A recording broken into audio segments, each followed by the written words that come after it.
Indian Prime Minister Narendra Modi has held his bilateral talks at the White House. The atmosphere, remember, has been electric ever since he stepped onto the lawns of the White House. He also addressed the crowd of the members of the Indian diaspora who had gathered there, and then both the head of the government of India and the head of the state of the United States began their highly awaited bilateral talks. Now, both leaders will also address the members of the press after the talks, and New Delhi and Washington are expected to deepen their defense ties and technology cooperation.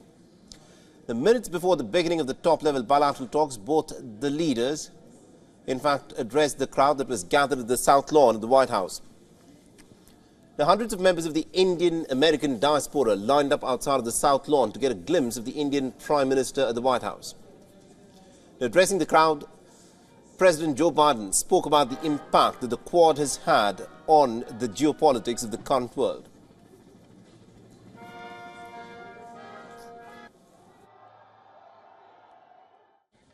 With your partnership, we've invigorated and elevated the Quad between the United States, India, Australia, and Japan to advance our vision of a free, open, secure, and prosperous Indo-Pacific. Decades from now, people will look back and say the Quad bent the arc of history toward global good, as the Prime Minister describes it. Quad bent the arc of history for the global good. That's how the American president, in fact, has described the relationship between India and the United States in Quad. Now, the Indian Prime Minister also extended his gratitude to the Bidens for hosting him. He further said that the India-US ties prove the power of democracy. Listening to what the Indian Prime Minister had to say. Friends, Bharat और America दोनों के समाज और व्यवस्थाएं लोकतांत्रिक मूल्यों पर आधारित है। दोनों देशों के संविधान, उसके पहले 3 शब्द, और जैसा राष्ट्रपति बाइडेन ने भी जिसका उल्लेख किया, वी द पीपल, हम दोनों देश अपनी विविधता पर गर्व करते हैं। हम सर्वजन हिताय सर्वजन सुखाय इस मूलभूत सिद्धांत में विश्वास रखते हैं।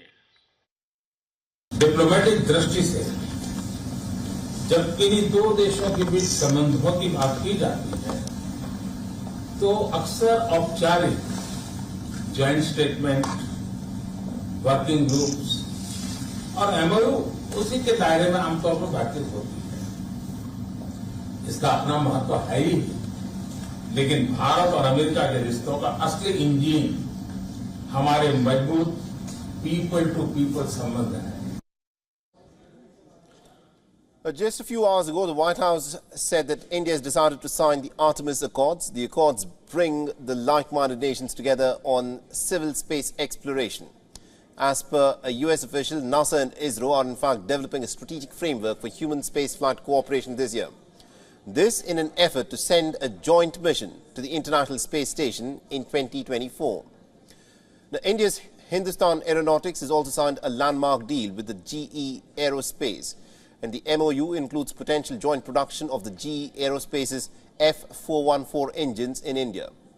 The engines will be co-produced in India to power the Tejas light combat aircraft. Hindustan Aeronautics previously had said it plans to use the engine for a second generation of light combat aircraft. And President Joe Biden and also the First Lady Jill Biden welcomed the Indian Prime Minister at the White House.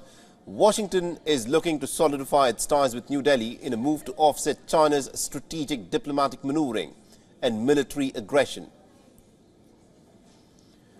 And in some time from now, the Indian Prime Minister will also be addressing a joint session of the U.S. Congress, which of course will make him the first Prime Minister in Indian history ever to do this twice. Now, the Indian Prime Minister will then conclude his day with a state dinner at the White House hosted by the Bidens. Now, the historic state visit by Prime Minister Modi is expected to be a turning point for the U.S.-India ties. The two leaders will also be signing a maritime deal. This will allow the U.S. naval ships in the region to stop at the Indian shipyards for repair work. This is part of Washington and New Delhi's agenda to modernize their defense cooperation.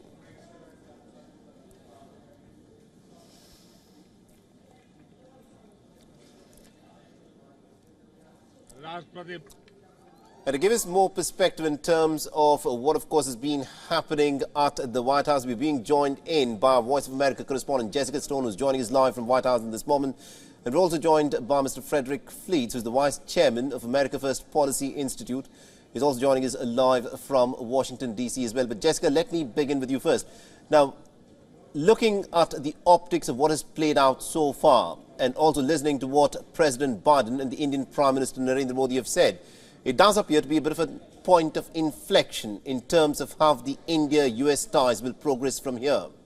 And what we are looking at, it appears, is arguably the most important relationship that the Americans have in the 21st century. Yeah, those are the very words of Kurt Campbell, who directs the National Security Council's Indo-Pacific strategy for the White House. Certainly, the Biden administration is very bullish, if you will, on India and very much sees it as a critical partner in the Indo-Pacific. Also in supply chain diversification, making sure that over the next 10 to 15 years, where we make things on this planet is not focused just in East Asia, but rather in South Asia and specifically in India. So all of the partnerships you see these two countries building, whether it's people-to-people ties, visa renewal, speedy visa renewal, more educational exchanges, they're all focused on addressing those two critical needs by the U.S. government. And we know that the White House has just expanded the bilateral conversations to an expanded bilat, so that means that both countries inside the Oval Office have about 10 people on each side, from the defense area, the commerce area, the educational area, and all of the various strategic advisors for both leaders. And they're just about to give public remarks to the media and to the world at 12:45, so just in about 10 minutes time. They will go before the cameras, although they are running a little bit late at this hour, Mohammed. Right.